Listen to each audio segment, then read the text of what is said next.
Welcome back to the Perky Color Radio Show. I'm your host, David M. Frankel, here at the WDRB Media Studio. Today, my guest is going to be Dustin Duong, and he is a high school student at Vance High School and came up with his own magazine called Ingress Magazine. Dustin, welcome to the show. Thank you for having me. Oh, my pleasure. So I did a career and I guess it's a college fair at Vance High School last week, and this young man came up to me because I was invited to do I came last year to do a kind of a speech or an introduction on my invention, the Perky collar, and what it's like to be an entrepreneur. And I met this young man a year ago, and he came up to me at the booth this past week and started telling me about his magazine. And I said, I have to have this guy on my radio show because I think he's a great role model for other high school students, even college students that are out there that talk about doing something, but there's a lot of lack of follow through. But this young man decided to take the bull by the horns and decided to create this magazine and make some things happen, and has a staff. So I've invited him here on the show today because I want him to tell you all about it. And I want you to share this video and share this radio spot with anyone you know that's in high school or college so they can be inspired by this young man and what he's done. So tell us a little bit about what you've done and why you've done it. So I took a look at the media marketplace, and I saw that there was a hole. Firstly, a lot of the media nowadays is really sensationalist, and they're not so much writing to get ideology across, or they may be, but they're really writing for profit or for views or to get people interested instead of writing what really matters. And so when I created Ingress, I had human interest and social journalism in mind, which means that I really want those raw, intimate stories that capture the broad strokes of society, so to speak, instead of just dwelling on things that don't matter or things that are superfluous. Excellent. So what was your inspiration? Is this your first rendition? This is my first issue. I'll show the people that are watching on video or YouTube. This is our first issue, December 2017, called Upstart Restart, all about starting over, starting new things, and making something of yourself. Great for the new year. Yeah. So tell me about your role you play in the magazine. So I'm the founder and editor-in-chief, and as an editor-in-chief, you basically have to do everything that a CEO might do, but you're much closer to the staff. So you might you might edit the occasional article, or you might write the occasional article, but you're really there to manage and to cast a vision for the company, take it in whatever direction that you think is appropriate, given your values, given your mission, and given really what the story you want to tell, because I believe that journalism is about telling the story of people, of things, of ideas. Okay, and give us an idea of an article that either you wrote or one of your peers wrote that you're really proud of. I'm especially proud of my one of my staff writers. I promoted her recently to the managing editor for the print editions. It's an article called Inside the 20%, and it was a human interest article that chronicled one girl's journey through depression and how she overcame it. And she really captured the idea that you can overcome depression, you can get past those hurdles. And she really wrote this intimate story that struck an emotional chord with myself and with our readers. Okay, and the person she wrote about, was the depression article about a high schooler? Or? Yes, it was. Okay. And can you give us, without ruining the article, can you give us an idea of maybe some of the top 3 things they could do to get over depression? So if someone's listening that is in high school, and obviously there's a lot of emotions when it comes to high school, and boyfriend and girlfriend breaks up, and there's a lot of drama in high school as a whole, that as you get older you learn to just deal with it. But sometimes things are very emotional in high school, and right. You're dealing with acne, you're dealing with fitting in, you're dealing with grades, you're dealing with pressure from parents. Those are all things that can put you into depression. Can you give us some tips from that article that people can take away as advice? Well, there are really 3 big takeaways. Okay, First, excellent. It takes time. It takes a lot of time because depression is obviously a result of a chemical imbalance. And it's very difficult to be able to get past something that you cannot control. And so you have to understand that first, and you have to understand that it takes an immense amount of time. And then you need a support system because it is impossible to do it on your own. Okay. And you need people there at your side, willing to help you out through every step of the process. And then those are the big 2. I forget the third one suddenly. That's okay. No worries. So number 1 is you got to make sure you kind of recognize it's going to take time. It's not going to happen overnight. And number two is your peer group. So is there a recommendation of who that peer group should be? Is it better to have your parents supportive? Is it better to have parents and friends? Is it you need both? Have you found that there's a good combination? I wouldn't say that there's a specific group you should seek out. It's just more of a matter who will satisfy your emotional needs, your mental needs, and your social needs. I see. Because you can't rely completely on your parents or completely on your friends because they offer different things. Sure. Ultimately. Makes sense. And I know for having two high school children myself, I think at times it feels like, different times of the year that you don't have the friends you thought you had, or you no longer play a sports. The team is not your peer group anymore.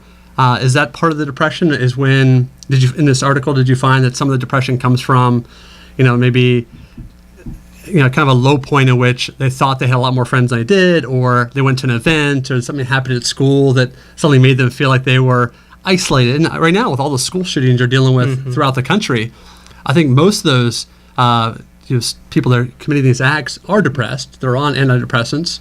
And not to get a whole article, whole discussion on school shootings and what's the cause, but a lot of it has to do with loneliness and depression.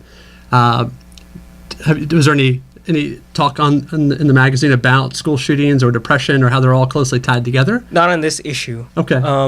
Or it's a hot topic right now, obviously. Right. What's the cause? Is it the guns? Is it depression? Is it mental illness? It is a really big topic, which we hope to tackle on our website, actually. Okay. But in terms of a specific trigger, there was no specific point, no specific cause, really. As with a lot of mental illness, she just felt, like you said, isolated and trapped within her own mind. And I think that was ultimately the root of it, because you can't claw out of it if you're being strangled by it. Right. And again, you have to give it time. And I think people want a pill they can pop and suddenly not be depressed anymore. And if their friends aren't there for them, or their parents aren't there for them, their parents work a lot of hours or travel, I think they can feel very isolated, and that just puts you into a deeper depression. The interesting thing about the subject in particular, who I cannot name because that's all right, no worries, anonymous, is that she was actually institutionalized. She was referred to a mental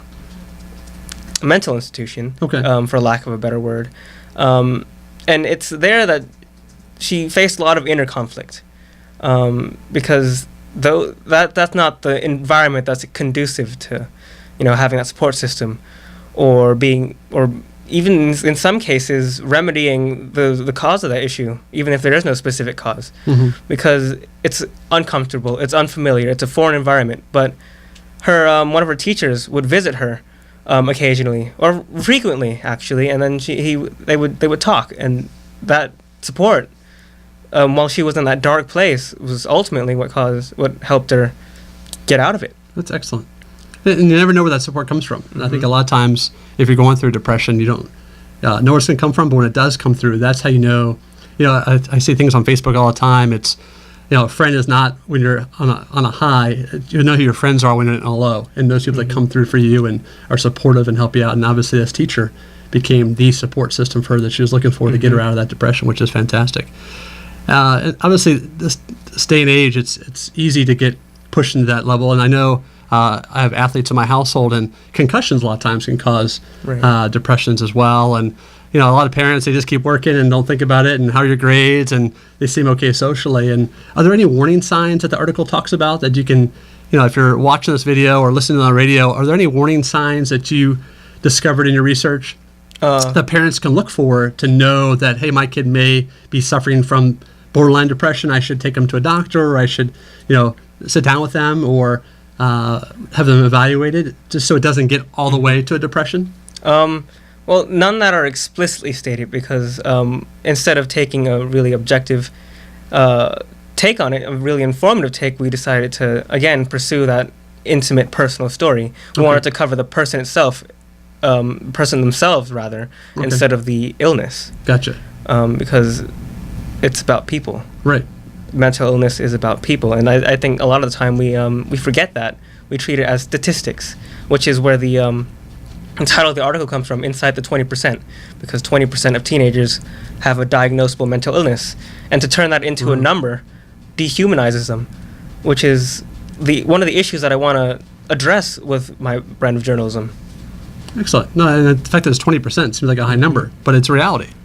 And how we as parents and how our peers help these students, I think, is really crucial.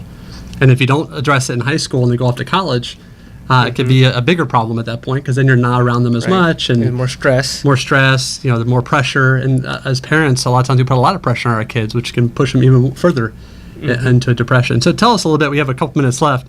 Tell us a little bit about your role in the magazine, some positive things you've seen from the magazine, the people you've helped, things like that. So my role, again, I'm the editor-in-chief, so I do a lot of the management, a lot of the administrative stuff, but I do reporting myself. I've got an interview lined up this Friday with an organization that deals in abortion and women's health. Okay. So hot topics. Very, very much so, because our third issue is about feminism, the good and the bad side of it. Okay. And as for people that I've helped, so we have a very small readership at the moment, but I think that I've really helped my staff personally, or we've helped our staff, because it helped them to realize that they could express themselves in a way that was productive, in a way that was positive, and that they were able to get their ideas out there, which is one of the things I really wanted to highlight with Ingress, because it's all about the teen perspective on the world. Right. Because a lot of people underestimate us. Right. They don't think we're as intelligent or as well informed as we happen to be, and then this is essentially proving them wrong. Exactly right. And I think there's a big push right now globally for us to listen to the teenagers. Obviously, a lot of them doing riots, and they're doing walkouts because of all the school shootings. And I think this generation of high school students is probably the most active of all high school students we've had in a long time. And they want to see something done, whether it be gun control or better safety in the schools, or more regulation on mental health, or identifying mental health, or identifying isolation or depression in schools in some way. And obviously it's not an easy answer, but it's important that you're doing this and giving students a voice. I think a lot of times we don't listen to our students. So if there's a big takeaway from this interview, it's listen to your high school students so you can identify if they need help and what you can do to help them, which is very important. Any last thoughts, anything you want to add to the interview that you think would be a great takeaway? How can they find the magazine? How can they buy the magazine? Can they find it online? We do have a website, ingressmagazine.com. That's INGRESS magazine.com. We do sell physical copies of the magazine. Our second issue is called Identity. It's all about it's all personal stories about individuality and self-discovery. And I think our role as journalists is not so much to create news or to be directly involved in change, but more so in spreading the ideas that cause change. Excellent. And are a lot of the people in the magazine, are they journalism type students? Are they just a mixture of arts and journalism and musicians? Is it just a collaboration of a lot of different? It's more of a mixture of the latter, of different people. So a few journalists, but a lot of just creative writers that have sort of recalibrated a bit, because it's hard to move from creative writing to journalism, but they've done it. Illustrators, photographers, videographers, people along those lines. Excellent. And do they work on your book as well, or they may not even be connected to your book, but just find this is really inspiring to them? Some of them do work on their school yearbooks, myself included. Okay. So there's a little bit of crossover for people that say, hey, here's a yearbook, here's what happens in school, but your magazine takes it to a whole nother level. Right, a global scale. Exactly right, and getting the voices out there. Where your book is more, here's the events of the school, and here's what's happening, and here's who's on which team, and here's more of the kids in action. Well, this is more getting the voices of the students out there, which is fantastic. Yeah. Well, excellent. Well, this is, again, thank my guest today, Dustin Duong, and his magazine is Ingress Magazine. And again, you can check that out online at ingressmagazine.com. Am I saying it right? Yeah. Excellent. Well, Dustin, thank you so much for being on the show. And I hope this interview inspires other high school students out there to create their own magazine. And hopefully getting the thoughts out there will improve relationships and hopefully cut down on some of the craziness that happens in high schools. And if their voices are heard, it'll make a big difference. Thank you for having me. My pleasure. And you're listening to the Perky College Radio Show here at WDRB Media. And we'll see you next week.